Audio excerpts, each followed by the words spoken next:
আসসালামু আলাইকুম সুপ্রিয় দর্শক, এইমাত্র পাওয়া গুরুত্বপূর্ণ ঝড় বৃষ্টির নিম্নচাপের ভয়াবহ আপডেটে আপনাদের সকলকে জানাই আন্তরিক শুভেচ্ছা ও অভিনন্দন। বন্ধুরা, নতুন করে বঙ্গোপসাগরের ওপরে একটা ঝড়ের আভাস আমরা দেখতে পাচ্ছি, অর্থাৎ ঘূর্ণিঝড়ের একটা পূর্বাভাস আমরা দেখতে পাচ্ছি। এই ঘূর্ণিঝড়ের আপডেটও কিন্তু আজকের এই ভিডিওতে পেয়ে যাবেন এবং আগামী 24 থেকে 48 ঘন্টায় অর্থাৎ বুধবার থেকে বৃহস্পতিবার 27 থেকে 28 নভেম্বর পর্যন্ত আজকের এই ভিডিওতে পূর্বাভাস পেয়ে যাবেন। অর্থাৎ আজকের এই ভিডিওতে দেখাবো যে বাংলাদেশের 64টা জেলা থেকে শুরু করে কলকাতার 24 পরগনার সকল তথ্য এবং আবহাওয়ার বিশেষ বিশেষ ঝড় বৃষ্টির আপডেট কিন্তু আজকের এই ভিডিওতে পেয়ে যাবেন। তাই দয়া করে সম্পূর্ণ ভিডিওটি দেখার চেষ্টা করবেন এবং আপনি কোন জেলা থেকে আমাদের এই ভিডিওটি দেখছেন সেটাও অবশ্যই কমেন্টে গিয়ে জানিয়ে দেবেন। তাহলে চলুন এক নজরে আজকের এই ভিডিওতে সেই সকল আপডেটগুলি দেখা যাক। তো সেই আপডেটগুলি সবার আগে দেখার জন্য একটা রিকোয়েস্ট করব আপনাদেরকে, আপনারা যদি আমাদের চ্যানেলকে এখন পর্যন্ত সাবস্ক্রাইব না করে থাকেন তাহলে অবশ্যই এখনই আমাদের এই চ্যানেলকে সাবস্ক্রাইব করে সাথে থাকুন। তাহলে চলুন এক নজরে দেখা যাক। প্রথমে আমরা দেখতে পাচ্ছি খুলনা, পিরোজপুর, বরিশালের অবস্থা খুবই খারাপ হতে চলেছে।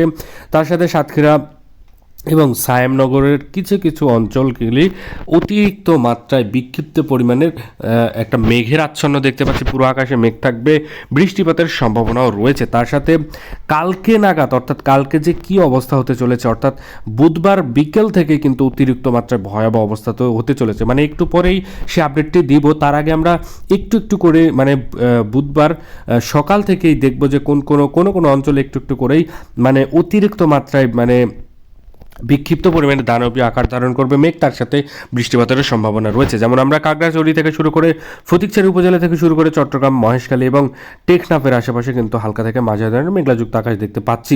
এছাড়াও সিলেট, ময়মনসিংহ, কালাই এবং আমরা যদি একটু জুম করি তাহলে সিরাজগঞ্জ থেকে শুরু করে কিশোরগঞ্জ, কাপাসিয়া, নাগরপুরের আশেপাশেও কিন্তু একই সেম ওয়েদার থাকবে বলে আশঙ্কা করা যাচ্ছে।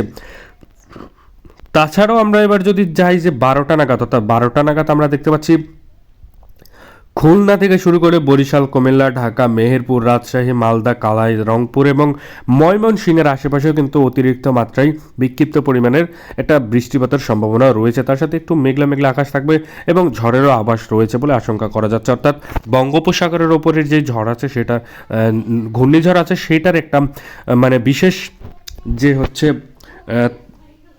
তাণ্ডব চালাবে সেটার একটা বিশেষ আপডেটও আমরা পেয়েছি। এছাড়াও আমরা দেখতে পাচ্ছি খুলনা, বরিশাল, কলাপাড়া থেকে শুরু করে আমরা দেখতে পাচ্ছি চট্টগ্রাম, মহেশখালী এবং টেকনাফের অবস্থা খুবই খারাপ হতে চলেছে। অর্থাৎ বুধবার 27 নভেম্বর সন্ধেবেলায় এই আপডেটটি আমরা দেখতে পাচ্ছি। অতিরিক্ত মাত্রায় ভয়াবহ আকার ধারণ করবে এই জায়গাগুলোতে ঝড় বৃষ্টির আভাস রয়েছে বলে আশঙ্কা করা যাচ্ছে। তাছাড়াও আমরা যদি একটু খেয়াল করি যে রাত 9টা নাগাদ বাংলাদেশের মানচিত্রের কিছু কিছু জায়গায় অবস্থা এতটা ভয়াবহ হবে যে বলে বোঝাতে পারবো না। কারণ কি, সেটা হচ্ছে যে বঙ্গোপসাগরের ওপরের যে নিম্নচাপ অর্থাৎ ঘূর্ণিঝড় রয়েছে সেই ঘূর্ণিঝড় কিন্তু গতি বাড়াচ্ছে, তার সাথে দানবীয় আকার ধারণ করেছে। এই যে দানবীয় আকার ধারণ করেছে এটি কিন্তু বর্তমানে বঙ্গোপসাগর দিয়েই কিন্তু আমাদের বাংলাদেশের দিকে এগোচ্ছে। অর্থাৎ বাংলাদেশের কিছু কিছু জায়গায় এই যে ঘূর্ণিঝড়ের যে তাণ্ডব সেটা কিন্তু দেখতে পাবে। যেমন আমরা দেখতে পাচ্ছি মহেশখালী থেকে শুরু করে চট্টগ্রাম, ফটিকছড়ি উপজেলার ওপরে খাগড়াছড়ি এবং টেকনাফের আশেপাশে অতিরিক্ত মাত্রায় বিক্ষিপ্ত পরিমাণের ঝড় বৃষ্টির আভাস রয়েছে। তার সাথে আমরা দেখতে পাচ্ছি সেনবাগ, ফরিদগঞ্জ থেকে শুরু করে মতিরাট, বরিশাল, ফিরোজপুর, খুলনা, সাতক্ষীরা থেকে শুরু করে সামনগর, মাথাবাড়িয়া, পিরোজপুর এবং আমরা যদি কলাপাড়ার আশেপাশে দেখি তাহলে দেখতে পাবো যে অতিরিক্ত মাত্রায় বিক্ষিপ্ত পরিমাণের কালোযুক্ত দানবী আকার ধারণ করেছে মেঘ। এই মেঘের বৃষ্টিপাতের সম্ভাবনা রয়েছে বলেই আশঙ্কা করা যাচ্ছে। এছাড়াও আমরা দেখব যে বৃহস্পতিবার যদি আমরা একটু খেয়াল করি আরও ভয়াবহ অবস্থা হবে, কারণ সেই ঘূর্ণিঝড়টি আস্তে আস্তে আরও কাছাকাছি চলে এসেছে বলেই আশঙ্কা করা যাচ্ছে। এবার আমরা দেখতে পাচ্ছি খুলনা, বরিশাল, কালাপাড়া থেকে শুরু করে চট্টগ্রাম, মহেশখালী, টেকনাফ এবং কুমিল্লা এবং আমরা দেখতে পাচ্ছি খাগড়াছড়ির আশেপাশেও কিন্তু অতিরিক্ত মাত্রায় ভয়াবহ আকার ধারণ করবে। এই জায়গাগুলো একটু যদি লক্ষ্য করেন তাহলে আপনারা কিন্তু এর ভয়াবহতা বুঝতে পারবেন। এছাড়াও যদি দুপুরের টাইম যদি যায় তাহলে আরও বেশি ভয়াবহ অবস্থা হতে চলেছে, অর্থাৎ যেই দিন যাবে সেই দিন আরও বেশি ভয়াবহ অবস্থা হবে। অর্থাৎ বৃহস্পতিবার থেকে শুরু করে শুক্রবার, শনিবার, রবিবার পর্যন্ত আরও ভয়াবহ অবস্থা হবে এবং রবিবারের দিকেই অর্থাৎ 3 থেকে 4 দিনের মধ্যেই আমাদের বাংলাদেশের অ্যাটাক করতে চলেছে, পুরাপুরি অ্যাটাক করবে সেই ঘূর্ণিঝড়ে, কিন্তু পুরাপুরি অ্যাটাক করবে এবং তাণ্ডব চালাবে বাংলাদেশের উপকূলীয় অঞ্চল এবং কলকাতার ওড়িশা অঞ্চলের কিছু কিছু জায়গা খুবই ক্ষয়ক্ষতির পরিমাণ দেখতে পাবে। এছাড়াও আমরা প্রথমেই দেখতে পাচ্ছি খুলনা, বরিশাল, কলাপাড়া, কুমিল্লা থেকে শুরু করে চট্টগ্রাম, মহেশখালী এবং টেকনাফের আশেপাশে দুপুর 1টা নাগাদ এতটা ভয়াবহ অবস্থা হবে যে বলে বোঝাতে পারবো না। এই জায়গাগুলোতে অতিরিক্ত মাত্রায় বিক্ষিপ্ত পরিমাণের ঝড় বৃষ্টির আশঙ্কা রয়েছে বলে আশঙ্কা করা যাচ্ছে এবং আলিপুর আবহাওয়া অধিদপ্তর থেকে একই ধরনের আপডেট আমরা পেয়েছি।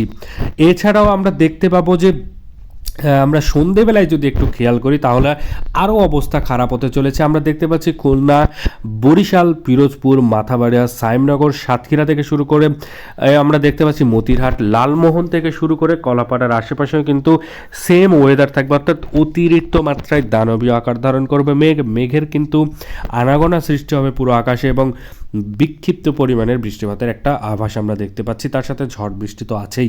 এছাড়াও আমরা দেখতে পাচ্ছি খাগড়াছড়ি, ফটিকছড়ি উপজেলা, চট্টগ্রাম থেকে শুরু করে ছাকুরিয়া থেকে শুরু করে আমরা দেখতে পাচ্ছি যে মহেশখালী এবং টেকনাফের আশেপাশেও কিন্তু অতিরিক্ত মাত্রা বিক্ষিপ্ত পরিমাণে ঝড় বৃষ্টির আশঙ্কা রয়েছে। এছাড়াও সেনবাগ, কুমিল্লার আশেপাশেও কিন্তু একই ধরনের ওয়েদার থাকবে বলে আশঙ্কা করা যাচ্ছে। এছাড়াও বাংলাদেশে আরও কিছু অঞ্চল রয়েছে যেমন কালাই, রাজশাহী, মেহেরপুর, ঢাকা, ময়মনসিংহ এবং সিলেট অঞ্চলে হালকা থেকে মাঝারি ধরনের মেঘাযুক্ত আকাশ থাকবে, বৃষ্টিপাতের সম্ভাবনা খুবই কম বলেই আশঙ্কা করা যাচ্ছে। এই ছিল বুধবার এবং বৃহস্পতিবারের লেটেস্ট পুরো আপডেট এবং এই ধরনের আপডেট যদি আপনি সবার আগে দেখতে চান তাহলে অবশ্যই আমাদের চ্যানেলকে সাবস্ক্রাইব করে সাথে থাকবেন। এবং আমরা প্রথমেই দেখতে পাচ্ছি যে এই যে ঘূর্ণিঝড়ের যে প্রভাব বা ঘূর্ণিঝড়ের যে আয়তন সেটা কিন্তু আরও বাড়াচ্ছে, তার সাথে আস্তে আস্তে ভয়াবহতা রূপ দেখছে ইন্ডিয়ার মানুষ এবং বাংলাদেশের মানুষ এবং উপকূলীয় অঞ্চলের মানুষগুলো। এছাড়াও আমরা যদি দেখি খেয়াল করি যে কলকাতার কিছু কিছু অঞ্চল, অর্থাৎ কলকাতা বৃহস্পতিবার 28শে নভেম্বর সন্ধে 6টার দিকে কলকাতার দেখতে পাচ্ছি আরামবাগ, চন্দননগর, কলাঘাট থেকে শুরু করে খড়গপুর, ছাকুলিয়া এবং জলেশ্বর, বালাসর, গঙ্গাসাগর, হলদিবাড়ির আশেপাশেও কিন্তু অতিরিক্ত মাত্রায় কালোযুক্ত আকাশ ধারণ করবে, আকাশে মেঘ থাকবে, পুরো আকাশটাই যেন একটা দানবীয় আকার ধারণ করবে, তার সাথে বিক্ষিপ্ত রূপে বৃষ্টিপাত, ঝড় বৃষ্টির একটা আভাস রয়েছে। এই জায়গাগুলোতে 2 থেকে 3 ঘন্টা পরিমাণ পর্যন্ত বৃষ্টিপাতের সম্ভাবনাও কিন্তু আমরা দেখতে পাচ্ছি। এছাড়াও যদি আমরা দেখি যে উপরের দিকে অর্থাৎ জামশেদপুর, ধানবাদ, রাঞ্চির আশেপাশেও কিন্তু একই ধরনের সেম আপডেট কিন্তু আমরা পেয়েছি বলেই আশঙ্কা করা যাচ্ছে। অর্থাৎ বঙ্গোপসাগরের ওপরের যেই উপকূলীয় অঞ্চল এবং ওড়িশা অঞ্চল খুবই ভয়াবহ অবস্থা আগামী বৃহস্পতিবার, অর্থাৎ আগামীকাল বৃহস্পতিবার এবং তার পরের দিন শুক্রবার পর্যন্ত এই তাণ্ডবটি চলবে এবং আগামীতে আরও ভয়াবহ অবস্থা হবে কিনা সেটার আপডেট কিন্তু আগামীকাল দিয়ে দেব। তাই দয়া করে আমাদের চ্যানেলটিকে অবশ্যই এখনই সাবস্ক্রাইব করে সাথে থাকবেন। ধন্যবাদ ভিডিওটি সম্পূর্ণ দেখার জন্য।